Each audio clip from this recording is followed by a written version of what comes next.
Bonjour. Donc, je voudrais vous parler aujourd'hui d'un petit cas de quelque chose que nous pouvons faire pour le monde du bâtiment, en fait, de la construction, ou pour le monde des architectes. Nous avons un outil qui est un drone qui nous permet d'aller faire de l'inspection. Quelqu'un qui travaillerait dans le bâtiment, qui aurait peut-être un souci sur un chantier, qui serait en hauteur, où il y aurait des problèmes de sécurité. Je n'ai pas le bon slide, autant pour moi. Voilà. Donc pour le client, ça nécessiterait normalement d'avoir peut-être une mise en œuvre très très lourde, d'avoir peut-être des spécialistes qui viennent sur place, d'avoir une grosse installation, faire venir des nacelles, un échafaudage, etc. Ça qui serait très long à mettre en place. Nous proposons donc, par l'intermédiaire du drone, une solution qui est très très rapide, puisque le client, nous arrivons sur place en fait. Le client est entre guillemets aux commandes, puisqu'il voit complètement en temps réel ce que nous filmons.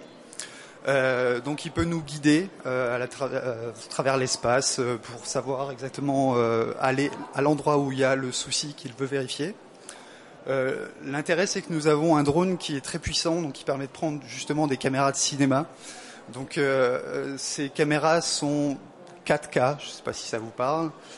Donc il y a énormément de détails à l'image. Donc on peut voir énormément de choses sur le retour que nous avons, qui est aussi de qualité professionnelle.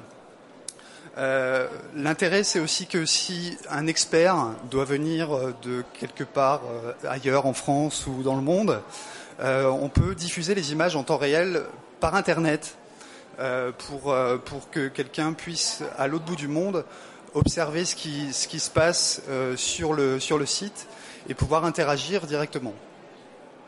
Évidemment, toutes ces images peuvent être enregistrées, archivées, et permettent peut-être par la suite de faire soit un retour d'expérience pour le client par rapport à un souci spécifique, soit peuvent servir pour la promotion de quelque chose. Voilà, en fait, c'est tout. Je suis un peu perturbé parce que le slide ne marche pas, donc voilà. Je suis désolé.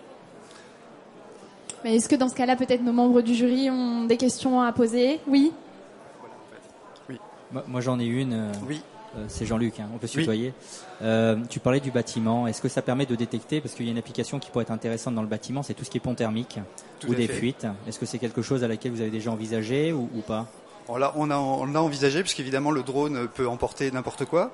Donc on peut emporter des caméras thermiques, on peut emporter des détecteurs, etc.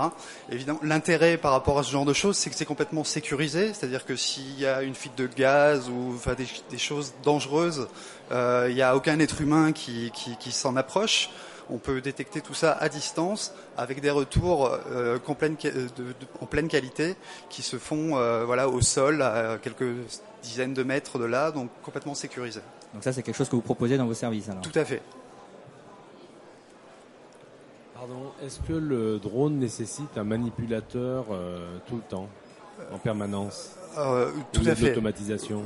Oui, bien sûr. Le drone doit être... le drone est piloté par un opérateur. Dans le cadre de la caméra, on a aussi un petit outil qui se trouve en dessous qui permet en fait de diriger la caméra. Donc il y a un opérateur pour le drone, un opérateur pour la caméra et bien évidemment le client à côté qui peut dire allez plus à gauche, plus à droite. Est-ce que c'est possible de zoomer, d'avoir un peu plus de lumière, de faire la mise au point, etc. J'ai une dernière question très rapide. Oui. Est-ce que le drone serait équipé d'une localisation GPS qui nous permettrait de recomposer le même parcours plusieurs fois ? Tout à fait. C'est-à-dire dans un suivi de chantier, est-ce qu'on pourrait recomposer le chantier étape par étape avec le même parcours fait à chaque fois ? Tout à fait, parce que de toute façon, la localisation GPS est obligatoire sur les appareils, surtout les appareils de cette taille.